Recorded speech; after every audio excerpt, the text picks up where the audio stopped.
Indiana,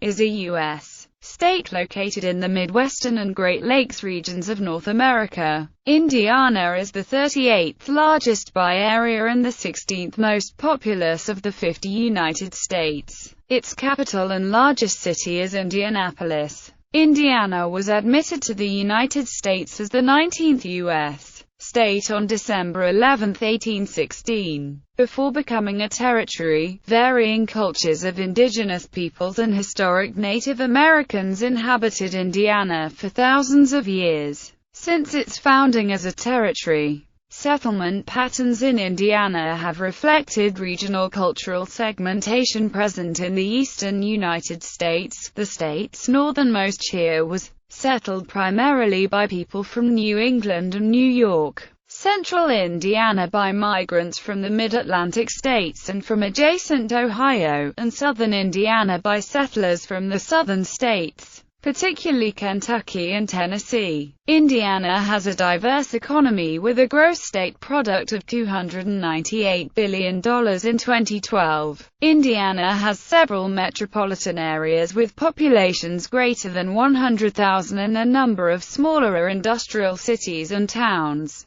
Indiana is home to several major sports teams and athletic events including the NFL's Indianapolis Colts, the NASL's Indy 11, the NBA's Indiana Pacers, the WNBA's Indiana Fever, and the Indianapolis 500 and Brickyard 400 motorsports races. Etymology: the state's name means "land of the Indians," or simply, Indian land. It also stems from Indiana's territorial history. On May 7, 1800, the United States Congress passed legislation to divide the Northwest Territory into two areas and named the western section the Indiana Territory. In 1816, when Congress passed an enabling act to begin the process of establishing statehood for Indiana, a part of this territorial land became the geographic area for the new state. A resident of Indiana is known as a Hoosier. The etymology of this word is disputed, but the leading theory, as advanced by the Indiana Historical Bureau and the Indiana Historical Society, has Hoosier originating from Virginia, the Carolinas, and Tennessee as a term for a backwoodsman, a rough countryman, or a country bumpkin. History: Aboriginal inhabitants. The first inhabitants in what is now Indiana were the Paleo-Indians, who arrived about 8000 BC after the melting of the glaciers at the end of the Ice Age. Divided into small groups, the Paleo-Indians were nomads who hunted large game such as mastodons. They created stone tools made out of chert by chipping, knapping and flaking. The Archaic period, which began between 5000 and 4000 BC, covered the next phase of indigenous culture. The people developed new tools as well as techniques to cook food, an important step in civilization. Such new tools included different types of spear points and knives, with various forms of notches. They made ground stone tools such as stone axes, woodworking tools and grinding stones. During the latter part of the period, they built earthwork mounds and middens, which showed that settlements were becoming more permanent. The Archaic period ended at about 1500 BC, although some Archaic people lived until 700 BC. Afterward, the Woodland period took place in Indiana, where various new cultural attributes appeared. During this period, the people created ceramics and pottery, and extended their cultivation of plants. An early Woodland period group named the Adena people had elegant burial rituals, featuring log tombs beneath earth mounds. In the middle portion of the Woodland period, the Hopewell people began developing long-range trade of goods. Nearing the end of the stage, the people developed highly productive cultivation and adaptation of agriculture, growing such crops as corn and squash.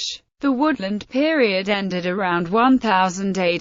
The Mississippian culture emerged, lasting from 1000 until the 15th century, shortly before the arrival of Europeans. During this stage, the people created large urban settlements designed according to their cosmology, with large mounds and plazas defining ceremonial and public spaces. The concentrated settlements depended on the agricultural surpluses. One such complex was the Angel Mounds. They had large public areas such as plazas and platform mounds, where leaders lived or conducted rituals. Mississippian civilization collapsed in Indiana during the mid-15th century for reasons that remain unclear. The historic Native American tribes in the area at the time of European encounter spoke different languages of the Algonquin family. They included the Shawnee, Miami, and Illini. Later they were joined by refugee tribes from eastern regions including the Delaware who settled in the White and Whitewater River valleys. European exploration and sovereignty. In 1679, the French explorer René Robert Cavelier, Sieur de La Salle was the first European to cross into Indiana after reaching present-day South Bend at the St. Joseph River. He returned the following year to learn about the region. French-Canadian fur traders soon arrived, bringing blankets, jewelry, tools, whiskey and weapons to trade for skins with the Native Americans. By 1702, Sieur Jacquero established the first trading post near Vincennes. In 1715, Sieur de Vincennes built Fort Miami at Kekionga, now Fort Wayne. In 1717, another Canadian, Picote de Bellota, built Fort Ouiatenon on the Wabash River, to try to control Native American trade routes from Lake Erie to the Mississippi River. In 1732, Sieur de Vincennes built a second fur trading post at Vincennes. French-Canadian settlers, who had left the earlier post because of hostilities, returned in larger numbers. In a period of a few years, British colonists arrived from the east and contended against the Canadians for control of the lucrative fur trade. Fighting between the French and British colonists occurred throughout the 1750s as a result.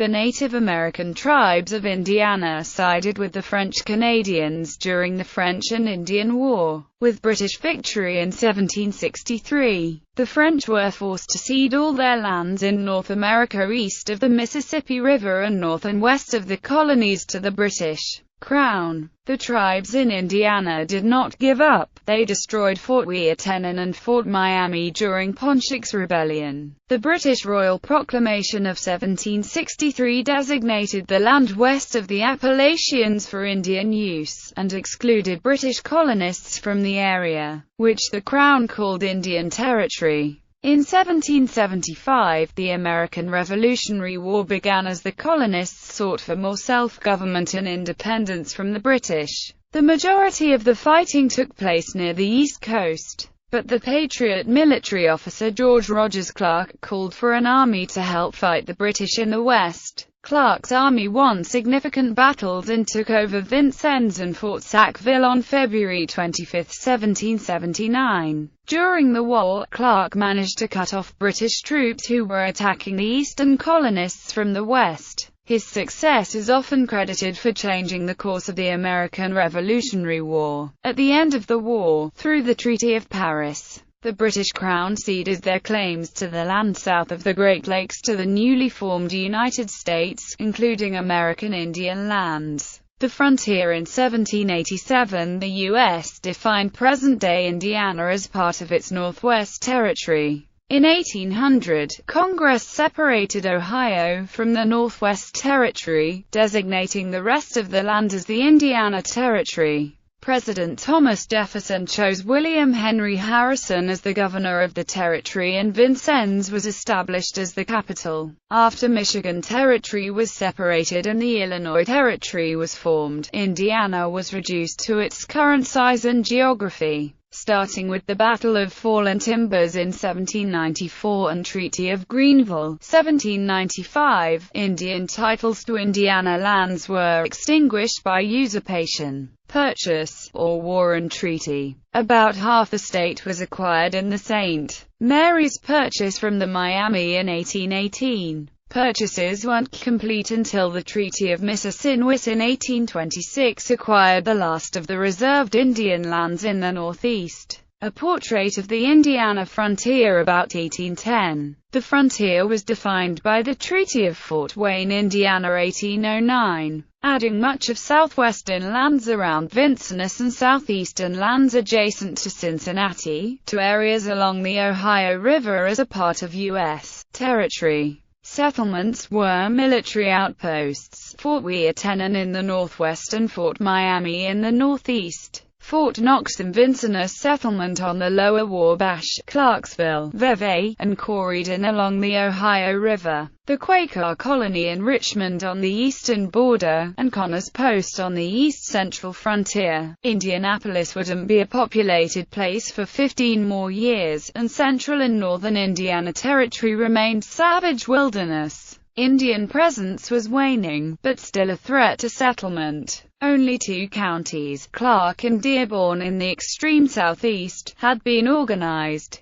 Land titles issued out of Cincinnati were sparse. Migration was chiefly by flatboat on the Ohio River westerly, and wagon trails up the Wabash, White River valleys and Whitewater River valleys. In 1810, the Shawnee chief Tecumseh and his brother Tenskwatawa encouraged other tribes in the territory to resist European settlement. Tensions rose and the U.S. authorized Harrison to launch a preemptive expedition against Tecumseh's Confederacy. The U.S. gained victory at the Battle of Tippecanoe on November 7, 1811. Tecumseh was killed in 1813 during the Battle of Thames. After his death, armed resistance to United States control ended in the region. Most Native American tribes in the state were later removed to west of the Mississippi River in the 1820s and 1830s after U.S. negotiations and purchase of their lands, statehood and settlement in order to decrease the threat of Indian raids following the Battle of Tippecanoe. Corydon, a town in the far southern part of Indiana, was named the second capital of the Indiana Territory in May 1813. 2 years later, a petition for statehood was approved by the Territorial General Assembly and sent to Congress. An enabling act was passed to provide an election of delegates to write a constitution for Indiana. On June 10, 1816, delegates assembled at Corydon to write the Constitution, which was completed in 19 days. President James Madison approved Indiana's admission into the Union as the 19th state on December 11, 1816. In 1825, the state capital was moved from Corydon to Indianapolis. Many European immigrants went west to settle in Indiana in the early 19th century. The largest immigrant group to settle in Indiana were Germans, as well as numerous immigrants from Ireland and England. Americans who were primarily ethnically English migrated from the northern tier of New York and New England, as well as the mid-Atlantic state of Pennsylvania. The arrival of steamboats on the Ohio River in 1811, and the National Road at Richmond, Indiana, 1829 greatly facilitated settlement of northern and western Indiana. Following statehood, the new government worked to transform Indiana from a frontier into a developed, well-populated, and thriving state,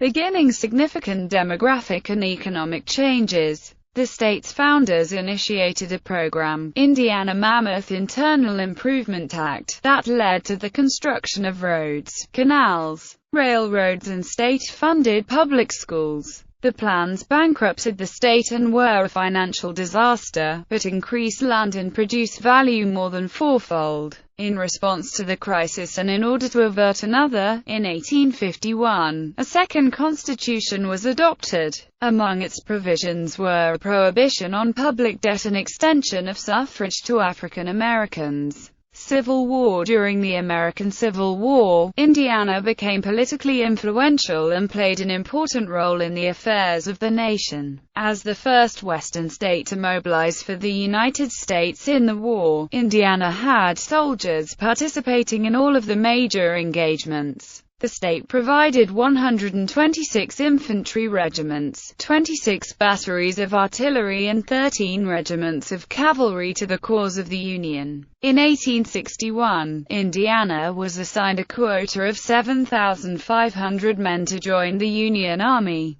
So many volunteered in the first call that thousands had to be turned away. Before the war ended, Indiana contributed 208,367 men to fight and serve in the war. Casualties were over 35% among these men. 24,416 lost their lives in the conflict and over 50,000 more were wounded.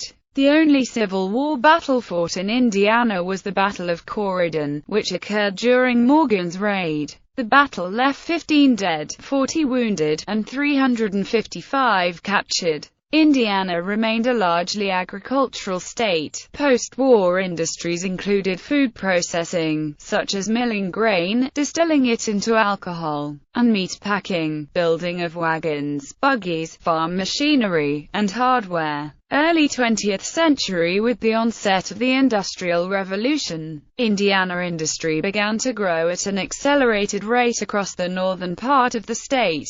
With industrialization, workers developed labor unions and suffrage movements arose in relation to the progress of women. The Indiana gas boom led to rapid industrialization during the late 19th century by providing cheap fuel to the region. In the early 20th century, Indiana developed into a strong manufacturing state with ties to the new auto industry. Haynes-Apperson, the nation's first commercially successful auto company, operated in Kokomo until 1925. The construction of the Indianapolis Motor Speedway and the start of auto-related industries were also related to the auto industry boom. During the 1930s, Indiana, like the rest of the nation, was affected by the Great Depression. The economic downturn had a wide-ranging negative impact on Indiana, such as the decline of urbanization. The Dust Bowl further to the west resulted in many migrants fleeing into the more industrialized Midwest.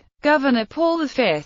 McNutt's administration struggled to build a state-funded welfare system to help the overwhelmed private charities. During his administration, spending and taxes were both cut drastically in response to the Depression, and the state government was completely reorganized. McNutt ended prohibition in the state and enacted the state's first income tax. On several occasions, he declared martial law to put an end to worker strikes. World War II helped lift the economy in Indiana, as the war required steel, food and other goods that were produced in the state. Roughly 10% of Indiana's population joined the armed forces, while hundreds of industries earned war production contracts and began making war material. Indiana manufactured 4.5% of total United States military armaments produced during World War II, ranking 8th among the 48 states. The expansion of industry to meet war demands helped end the Great Depression. Modern era. With the conclusion of World War II, Indiana rebounded to levels of production prior to the Great Depression. Industry became the primary employer, a trend that continued into the 1960s.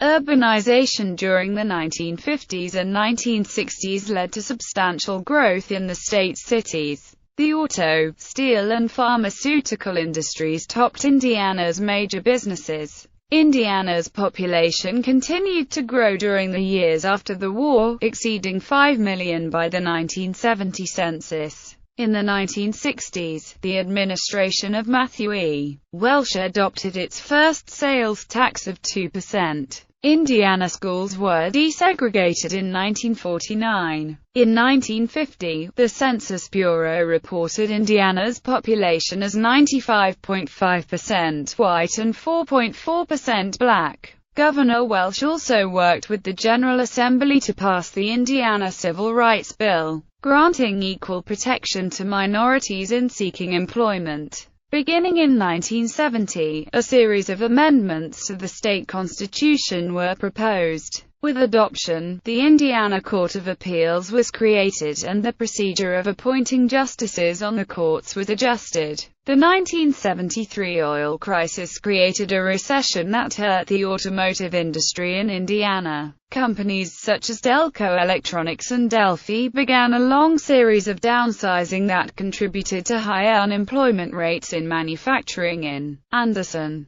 Muncie, and Kokomo. The restructuring and deindustrialization trend continued until the 1980s, when the national and state economy began to diversify and recover.